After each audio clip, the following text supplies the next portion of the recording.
पढ़ेंगे भयानक रस और अद्भुत रस। तो रस के बारे में हमने बताया था कि काव्य में जब पढ़ने सुनने और बात करने में आनंद आए तो उसे हम क्या कहते हैं, रस कहते हैं। रस का क्या मतलब होता है, आनंद आना। किसमें, या तो कोई भी जैसे रस होता है तो रस जो हम पीते हैं तो उसमें भी हमें आनंद आता है। जैसे कि अब आजकल गर्मियों में जूस चल रहा है, तो अगर हम ठंडा ठंडा जूस पीते हैं तो हमारे मन को उसमें आनंद मिलता है। ठीक है, ऐसे ही जब हम काव्य में रस को सुनते पढ़ते और लिखते हैं तो हमें जब रस की आनंद की अनुभूति होती है तो उसे हम रस कहते हैं। ठीक है, तो चलिए हम रस के बारे में पढ़ते हैं। रस क्या है, रस जो है भयानक रस। भयानक रस का स्थायी भाव क्या होता है, भय होता है। जब हमें किसी चीज से भय लगता है या हमें किसी चीज को सुनने में, देखने में या फिर उसका स्मरण करने में हमें भय की अनुभूति होती है तो वहां पर भयानक रस होता है। ठीक है, इसके बारे में पढ़ते हैं हम। किसी भयानक या अनिष्टकारी वस्तु को देखकर, अनिष्टकारी है यहाँ पर, अनिष्टकारी वस्तु को देखने, उससे संबंधित वर्णन सुनने और स्मरण करने आदि में जब चित्त आदि से जब चित्त में भय का भाव जागृत होता है या उत्पन्न होता है और इस भय से, इस भय इसे भय कहते हैं। और इस भय से जागृत और उद्दीप्त होने पर जिस रस की उत्पत्ति होती है, जो रस उत्पन्न होता है, निष्पत्ति होती है, उसे हम क्या बोलते हैं, भयानक रस बोलते हैं। माना कि हमें, मतलब हम किसी भयानक चीज के बारे में सोच रहे हैं, स्मरण कर रहे हैं या हमने कोई भयानक चीज देखी है और हमें उससे भय उत्पन्न होता है और उस भय से जब हमें किससे, भय से जो है हमें क्या होता है, भयानक रस की निष्पत्ति होती है। ठीक है, भयानक रस हम इसे कहते हैं। जैसे एक उदाहरण है, एक और अजगर ही लखी, एक और मृगराय, बिकल बटोही बीच ही, परियो मूर्छा खाए। यहाँ पर एक उदाहरण में कह रहा है कि एक और तो अजगर है, बहुत बड़ा अजगर क्या होता है, बहुत बड़ा होता है, जिससे हमें क्या लगता है, बहुत डर लगता है। और वो अजगर जो है हमें मतलब पूरा का पूरा हमें निगल जाता है, तो इसलिए वह क्या है, एक भयानक चीज है, भयानक स्नेक है। लकी, एक और मृगराय, और एक और शेर है। क्या है, एक और शेर है।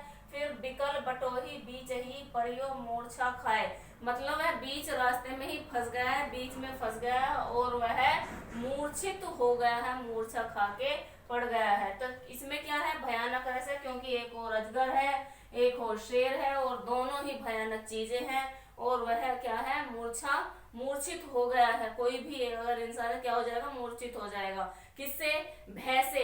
भयानक वस्तु को देखकर जब हम भय से मूर्छित हो जाते हैं वहां पर क्या होता है, भयानक रस होता है। ठीक है, नेक्स्ट है हमारा अद्भुत रस। अद्भुत रस क्या होता है, अद्भुत रस होता है विचित्र अथवा आश्चर्य वस्तुओं को देखकर।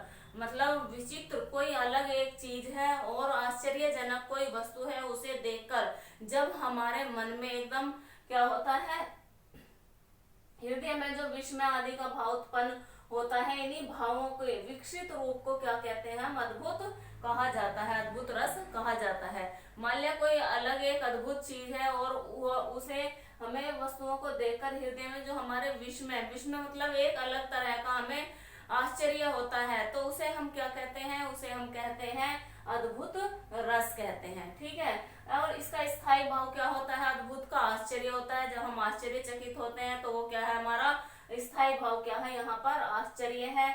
आलंबन विभाव क्या है, आलंबन विभाव है आश्चर्य उत्पन्न करने वाला पदार्थ या व्यक्ति। जो आलंबन क्या होता है, आलंबन होता है जिस चीज को देखकर हमें क्या होता है, आश्चर्य उत्पन्न होता है, वह पदार्थ या व्यक्ति हमारा आलंबन होता है। उद्दीपन विभाव, उद्दीपन विभाव क्या होता है, जब किसी अलौकिक वस्तु का दर्शन होता है और उसे हम देखते हैं तो उससे जो हमारा भाव जागृत होता है वो होता है उद्दीपन विभाव। ठीक है, नेक्स्ट है अनुभव। अनुभव क्या होता है, हम जब कैसा अनुभव करते हैं, दांतों तले उंगली दबाते हैं, आंखें फाड़कर देखते हैं, देखना या फिर रोमांच, आंसू आना और कांपना, ये हमारे अनुभव होते हैं। हम ऐसा अनुभव करते हैं किसी भी चीज को देखने पर तो वो हमारे क्या होते हैं, अनुभव। संचारी भाव होते हैं जो हमारे बदलते रहते हैं, पल में कुछ और पल में बदल जाता है दूसरा। मान लिया अभी हमें किसी बात पर हंसी आ रही है और अभी हमें किसी बात पर रोना आ गया है, तो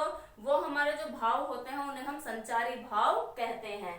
ठीक है, संचारी भाव में क्या होता है, उत्सुकता होती है, कभी आवेग, आवेग मतलब गुस्सा आता है, कभी भ्रांति होती है, भ्रम हो जाता है हमें, कभी हर्ष मतलब खुशी होती है। तो ये सारे हमारे क्या होते हैं, संचारी भाव होते हैं। उदाहरण देखिए इसका, इहाँ उहाँ दुहु बालक देखा, मति भ्रम मेरी की आन बिसेखा। इहाँ हुआ मतलब यहाँ और वहां मैंने दो बालक देखा है, मति भ्रम मेरे जो है भ्रम हो गया है कि हमने एक ही चीज को दो जगह देखा है। देखी राम जननी अकुलानी, प्रभु हंसी दीन है मधुर मुस्कानी। मतलब जो श्री राम की जननी है, माता जो कौशल्या है, उन्होंने श्री राम को दो जगह देखा है, प्रभु हंसी दीन है मधुर मुस्कानी। और वे प्रभु जो है धीरे धीरे हंस रहे हैं, मतलब कि श्री राम। देख रामा मत ही निज अद्भुत रूप अखंड। और जो कौशल्या उनकी माता है, तो उन्होंने क्या करा है, उन्होंने किया है, उन्होंने राम को देखा है और वो हंस रहे हैं। देख रहा मत ही निजी अद्भुत, अद्भुत रूप उनका एकदम अखंड रूप देखा है श्री राम भगवान का। रोम रोम प्रति लागे कोटि कोटि ब्राह्मण। और वह उनके इस रूप को देखकर उन्हें जो रोम रोम से उन्हें कोटि क्या कर रही है, कोटि कोटि ब्राह्मण मतलब उन्हें प्रणाम कर रही है उनके इस रूप को। तो यहाँ पर क्या है, अद्भुत रस है, अद्भुत रस है ना, क्योंकि वहां पर इन्होंने एकदम अद्भुत आश्चर्यचकित एक श्री राम का जो है रूप देखा है, तो वह आश्चर्यचकित हो गई हैं, इसलिए यहाँ पर अद्भुत रस होगा। ठीक है, हमने भयानक रस और अद्भुत रस के बारे में आज इस वीडियो में बहुत अच्छे से पढ़ा है। मैं वीडियो छोटी छोटी बनाती हूँ ताकि वीडियो ज्यादा लंबी ना हो जाए और आप बोर ना हो जाए। अभी हमारा रस का पार्ट चल रहा है, ये मेरी तीसरी रस की जो है वीडियो है, और मैं आगे इससे आगे भी वीडियो रस की ही अभी बनाऊंगी। और अगर आपको रस अपने क्लियर करने हैं तो आप पिछली मेरी वीडियो में जाकर देखिए जरूर से जरूर, ताकि आपका ये कॉन्सेप्ट भी क्लियर हो जाए। और अगर आपको मेरी वीडियो पसंद आई है तो लाइक शेयर एंड सब्सक्राइब कीजिए। ओके।